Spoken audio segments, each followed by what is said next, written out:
Speaker, as we get further away from December 17th, 2014, the date that President Obama announced his change in U.S. policy toward Cuba, it has become apparent that there can be no abusive or provocative act committed by the tyrannical Castro regime that the Obama administration is not willing to overlook or willing to excuse. Even after the Cuban regime was caught red-handed shipping surface-to-air missiles, 2 MiG aircraft, and tons of Cuban-made weapons and munitions to North Korea, in violation of several UN Security Council resolutions, it could not stop President Obama's desire to placate the Castros.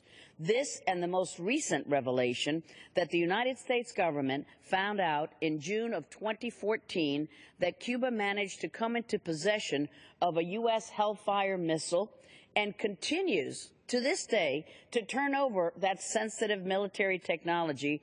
They're not isolated events. Both incidents underscore exactly how egregiously the administration has erred and the extraordinary lengths to which the president will go in order to hide these transgressions from Congress and from the American people. You see, Mr. Speaker, after the president made his December 17, 2014 announcement, it has been revealed that not only did the administration keep Congress uninformed of the negotiations, but the negotiations had been taking place for over a year and a half. Follow the timeline. That means that these secret negotiations were taking place after the administration was already made aware that the Castros were in possession of a U.S. Hellfire missile and after Havana had sent the illicit shipment of arms to Pyongyang.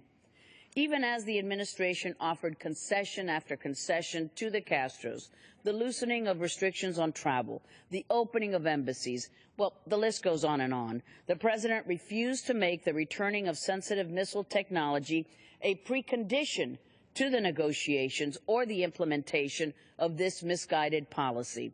So let's stop and think about this for a second, Mr. Speaker. The president has given the Castro regime almost everything it could have asked for.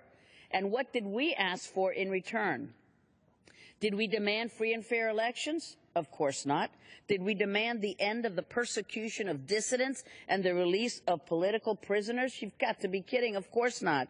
Did we demand that the regime stop the long list of human rights abuses? No. In fact, just this past Sunday, over 200 people were arrested in Cuba because they were calling for religious tolerance.